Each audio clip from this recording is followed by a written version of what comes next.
Okay, so I was hired 1991 to work officially on the operating the building, getting it finished in construction and operational. There had been enough delays because of the operating discussion that had happened that they were behind schedule. So I started working then. Can you talk a little bit about the activism involved to even get the building to go where sure. it did? And recognizing that I can't take credit for the activism at all, because that work was really the responsibility, sort of the centerpiece for AIDS Housing of Washington that had to front as being the developer. So all the work that it took in terms of bringing together the whole political process of planning for a building like Bailey-Boushay took a long time. It started in end of 87. The initial planning that was done under the auspices of the county health department, and it pulled together all of the community organizations that were beginning to be built then, the Northwest AIDS Foundation and the hospital entities that were involved, primary care docs that were involved, the insurance companies, DSHS in those days, so insurance, public insurance, the church groups, religious groups that were involved. So they have a ton of people that were, and plain old activists, people who had AIDS were involved, and thinking about long-term care for people with AIDS, which was the last of the planning elements that the county was in a long-term process of working on, with some money that came from Robert Wood Johnson Foundation, which was such an important thing about how services, prevention and care were organized in King County. It was so AIDS Housing of Washington emerged from that planning effort, because the planning effort produced a recommendation about building a freestanding facility rather than trying to embed it in existing hospitals or nursing homes. They had studied the issue carefully. They had gone ultimately to the state and gotten the state to bless this plan and endorse it. They had a lot of support from insurance companies and other health providers, and the community was very in favor of it, but what they had was a plan, and they had nobody to do it. And a group of people that was involved in the planning said, well, crap, someone's got to do it.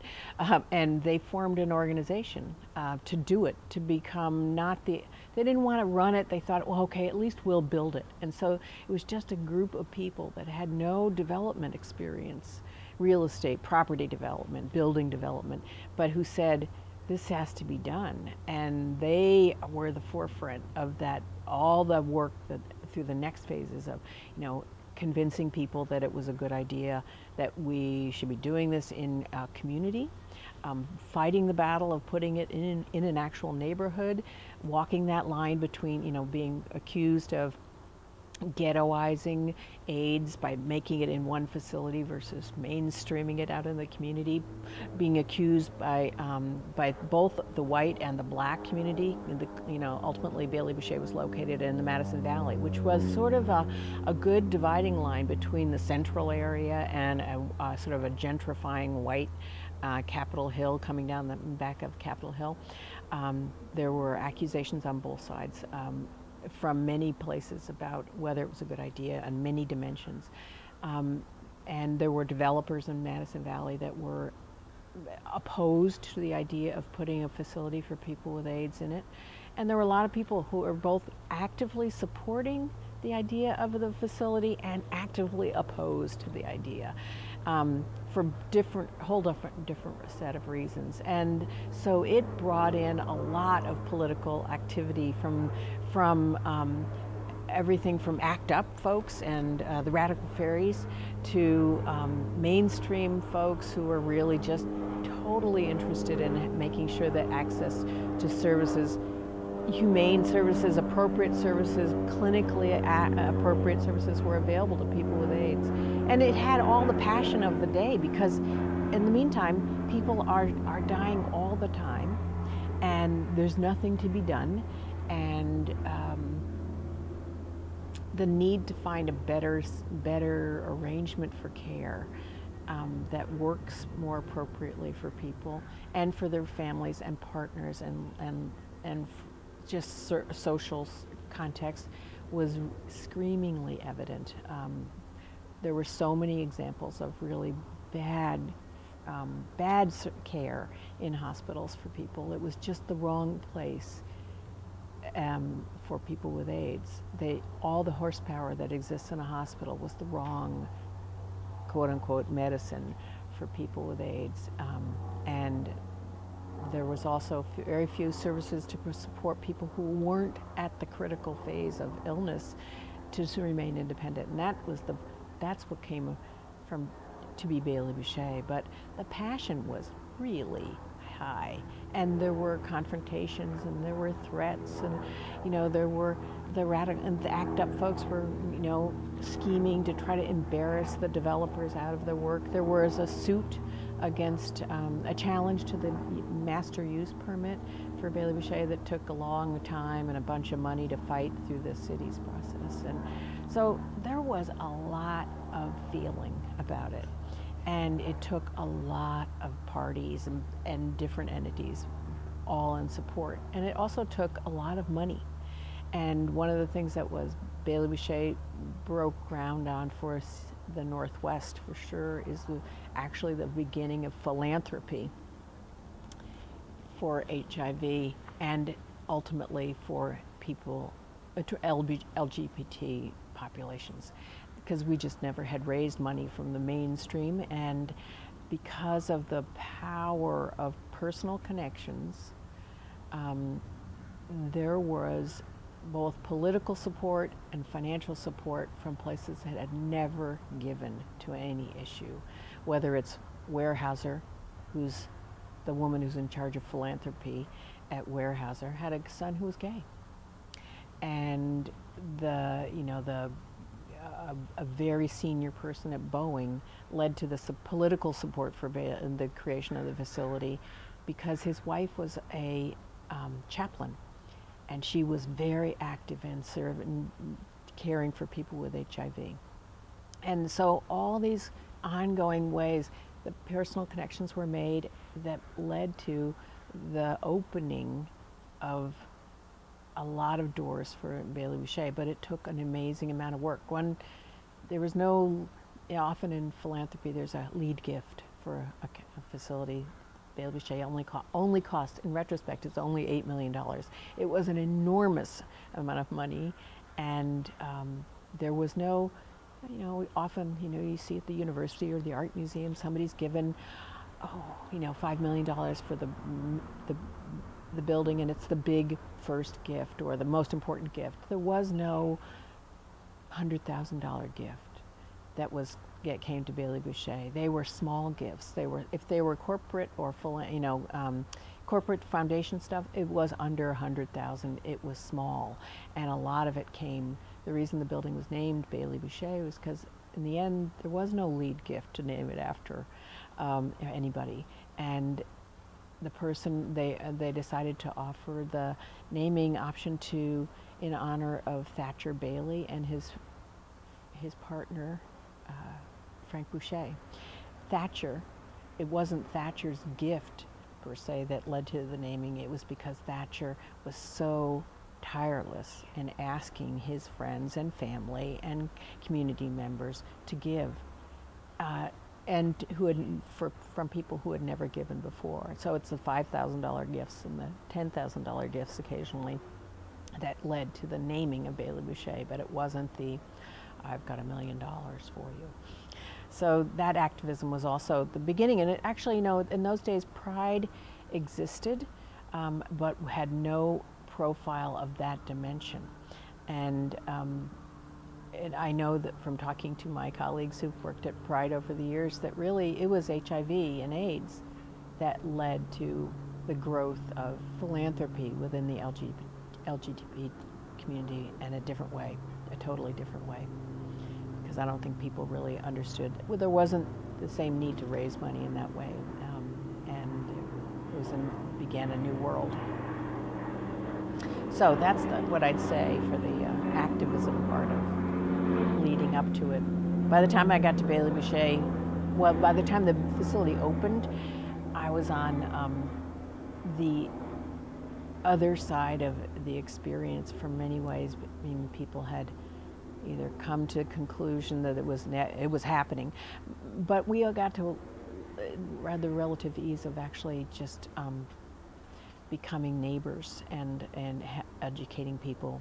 And we didn't have to do 10 community meetings talking about what is HIV and what's AIDS and what's this facility going to mean for your neighborhood, but we had ongoing daily communications with our neighbors through lots of different ways. But in general, honestly, it was a love fest. There were always people who weren't quite happy. I had one neighbor who was never happy because the building really destroyed the view she had, the unfettered view of the valley, because the building, Bailey-Boushay, was right behind her house, and it was sort of like it was never the same for her. No matter what it was just never going to be the same.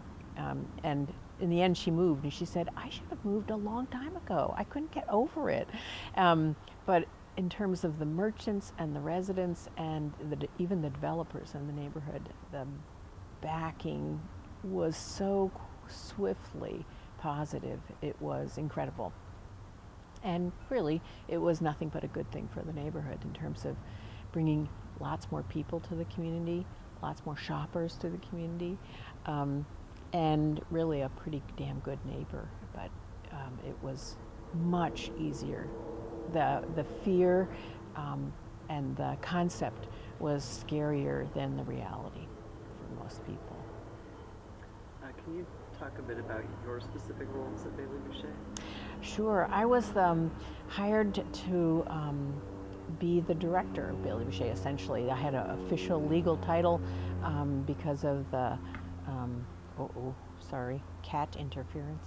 I had an official title because of the licensure of the facility as one aspect of care was it was licensed as a nursing home. So I was the administrator legally, but basically was the executive director, and was the person who was responsible for the facility and the development of services, and also the person who sort of connected the organization back to Virginia Mason, the parent organization that really did a remarkable job in navigating its role.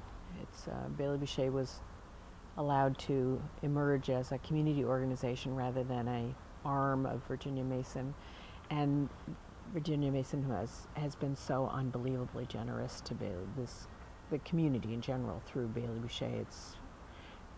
In the end,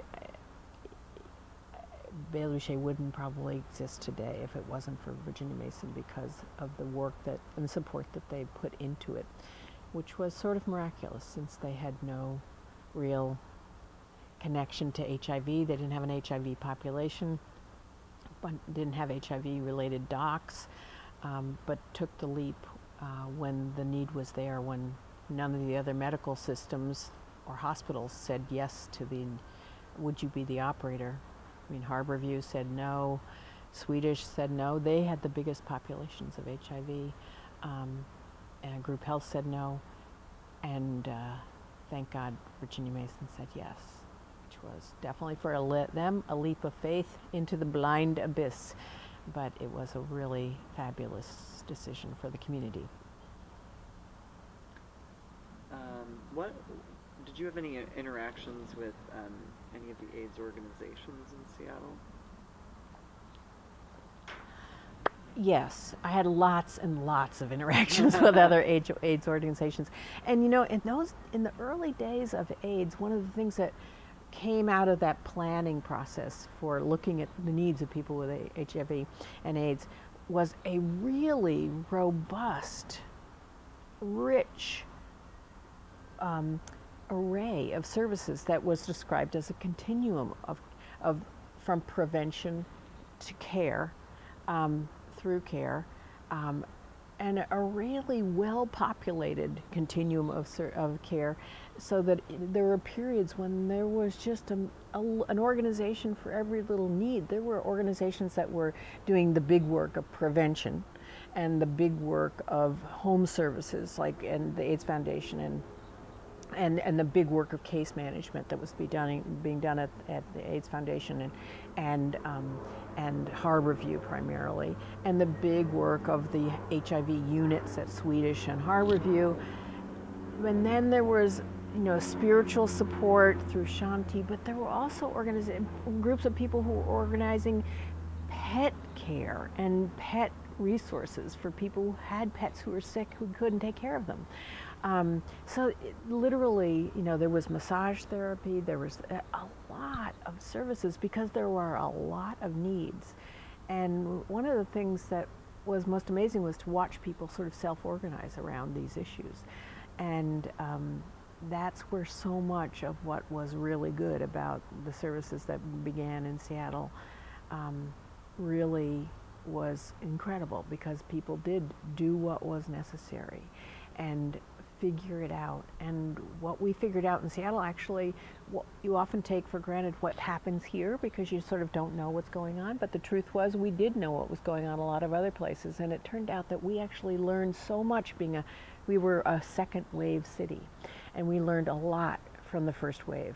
And Seattle really is the only place in the country, and then I'd say, oh yes, in the world, that built from new construction, a specialized facility for people with AIDS, and also built a remarkably comprehensive, large services for people who are living in the community who needed support. That stuff doesn't happen around the country. It didn't happen. I mean, San Francisco had an old convent. New York was converting old buildings, but the opportunity to build something new was unique to Seattle. And also the way that we planned services, the fact that we had centralized decisions about how we were going to do certain things like case management, really set us apart. And so the opportunity to be involved together happened early. We were, in fact, ultimately, when federal funding started rolling in the 90s through the Ryan White Care Act, we were mandated to do planning together. But in the early days, there was a lot of contact because people needed to work together. You had networks of referrals, you had lots of, thinking and planning to work out in terms of principles. We had a whole set of understandings about how things happen in terms of we were not going to duplicate one another's work. We were going to really work together to try to figure out how to make sure we didn't have big gaps in services for people. So that meant you spent a lot of time working with your colleagues and working it out with your colleagues. And it really required that people spend that time and work together, because not doing it wasn't really an option. Sort of that political factions that always happens in political context were certainly there, but an amazing amount of stuff happened despite it. In spite of all of those the usual barriers, there was a lot of work, really hard work by a lot of people to make things work as a system. What about Seattle King County Public Health? What was your relationship? The health department played a pivotal role in what developed in terms of care and prevention in this community. And it is, I don't know, most people probably don't spend a lot of time thinking about the health department. And then to tell you the truth, I hadn't really thought much about the health department, except I had an early job there very briefly when I was first working. But most people think about the health department and think about restaurant inspections and other things that you don't really think about it in terms of, oh, there's a health crisis, oh, it's an epidemic, oh, it's an infectious disease, oh, how are we going to organize this community in response? But in fact, that's what the health department did and took that role appropriately. And both, there was an infectious disease, STD, sexually transmitted disease division within the health department that worked through Harborview, and that grew into the HIV encompassed HIV and AIDS into it. But it wasn't just the clinical side at all that was the most important piece. It really also meant that there was the health department emerged as a planning partner and convener. And the health department was actually the formal applicant to the Robert Wood Johnson Foundation for some incredibly important grant money that brought resources into the early days of the AIDS Foundation and Chicken Soup and other organizations that were just becoming organized and capable. So money went into that. They also put money into the planning of services, which is, I've talked about before, which is really incredible. But so the health department was front and center, both politically and professionally. It's sort of a practical side of the planning. And it was just sort of, with many communities that wasn't the case about the health department. Here we had a very close cooperative relationship between the health department leadership and community leaders around HIV and AIDS, and that was critical and made an immense difference. And they oftentimes were the spokesperson for really tough questions and tough issues. A lot of the work that Bailey-Boushay came out of a health department planning function related to the Robert Wood Johnson early planning money, and it was really important. All the early ventures in prevention that were so important were partnered. The health department partnered with community organizations to make sure that worked. So they were critical in terms of how this community responded. How many years did you work at Bailey-Boushay? I worked at Bailey-Boushay from '91 until 2004. It's about 13 years.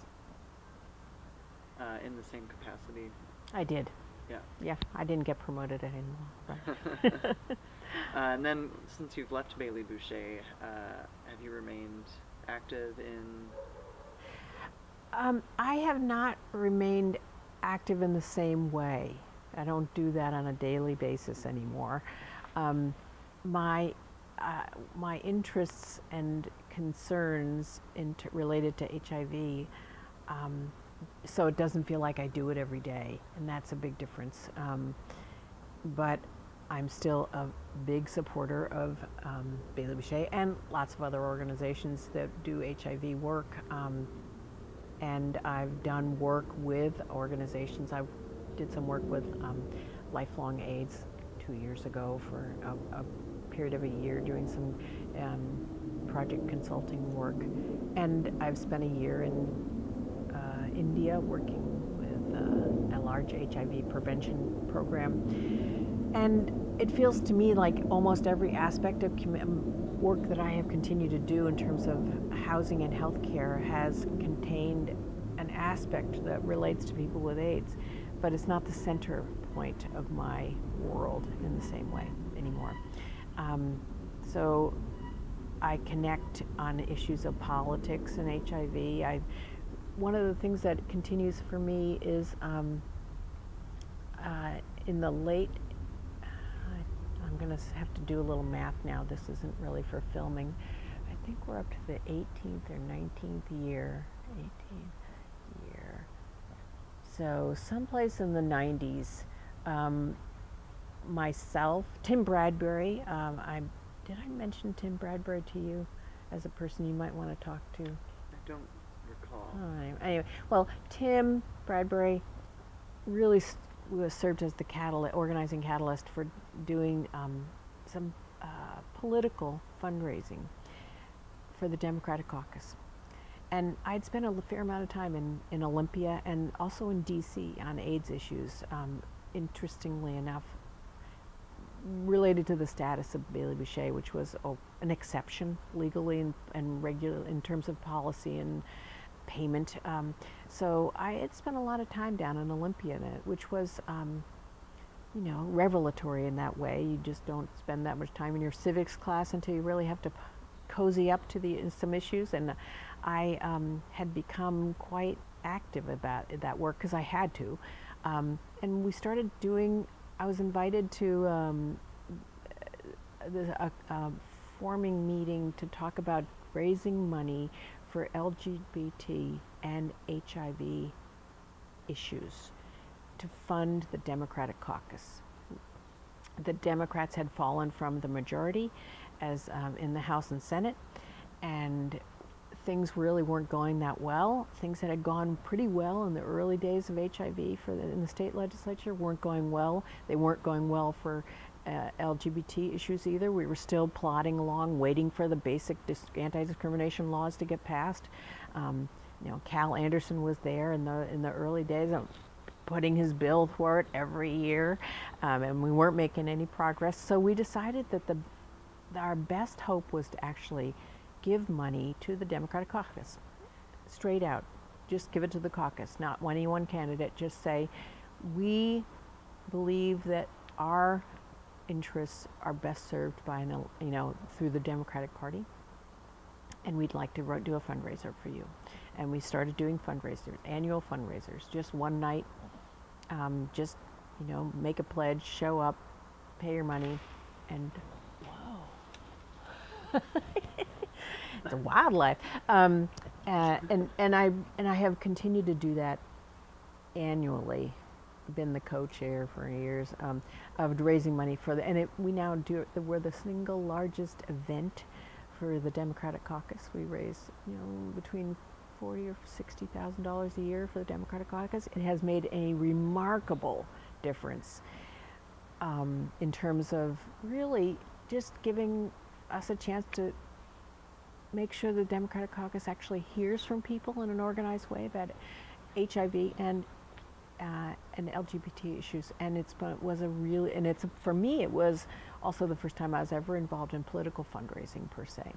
And it was also really remarkably easy to do that fundraising. If you just asked all your friends to give you, $100 for your sponsorship, and have a nice party and get somebody to give you the food, and then get almost all the Democratic legislative reps to show up at the event, which was sort of remarkable. But it made a big difference, I think, in LGBT issues over time, and also in HIV issues. It just put us more prominently and visibly in the eyes of the caucus, which is really where decisions get made, and it's made all the difference in the long run.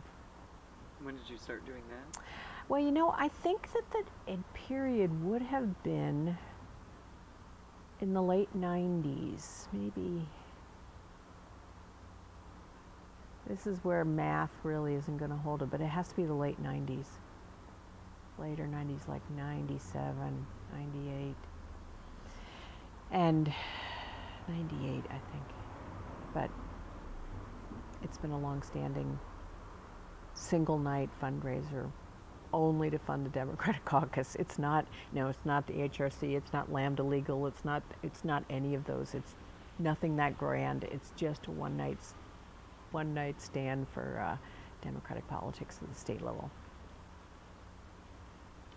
Let's see, can you think of anything else you'd like to share?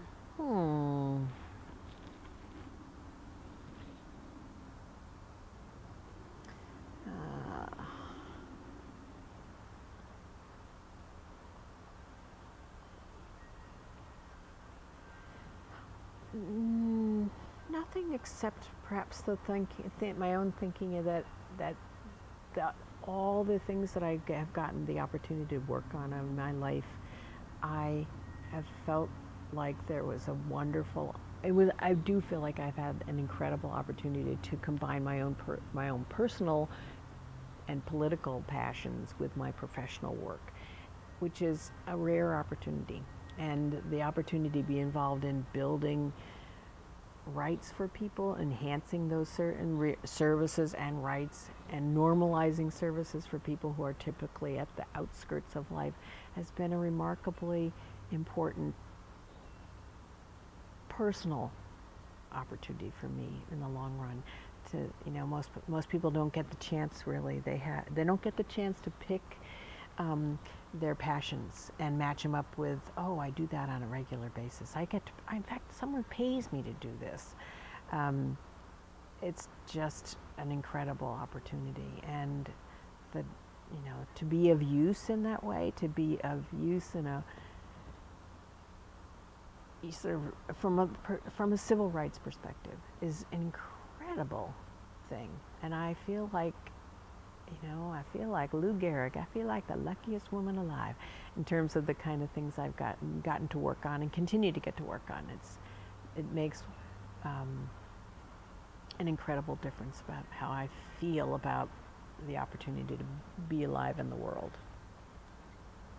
I think in the last interview you addressed the question of your biggest regret. Oh yeah. Oh yeah. Yeah. I'm not a person who spends a lot of time thinking about regret related to my work or my life much. I'm not like a blithely unconscious person, but I don't find myself stuck there. But I have to say that when I was day to day working in HIV, and at the end of my time of working at Bailey-Boushay, I can remember thinking that the thing that I'd like to do, that I wish I could do more meaningfully, was to work on issues related to HIV and the African American community. And when you look at the disparities of access to care and outcomes, and when you look at the wrenching, sorrowful awfulness of homophobia, and you saw how miserable people's lives were in that context, and how poor the services could be, and how different infection rates were and outcomes between homophobia and just homophobia alone. The regret I have is I didn't have a better way into the African American community. I'm just a white girl. It's not an appropriate match. But the power of African Americans who worked on these issues and their courage was remarkable to me. And I had the opportunity to work with some board leaders at Bailey-Boushay that were incredible leaders in the African American community that made terrific differences. But there was so much to do. It continues today. The disparities, the discrepancies in infection rates between people of color and white communities is enormous and still unexplainable. You can't. It's so speaks to everything that is wrong with most of our world about race, and that seems to me to be the area where I'd say, oh, I wish I could have done more. I wish I was an African American woman so I could have been an authentic and appropriate player in that world, that community. But you don't get to choose those things all the time. Anything else? No, I don't think so. Not unless you have another question you can ask me. So. All right.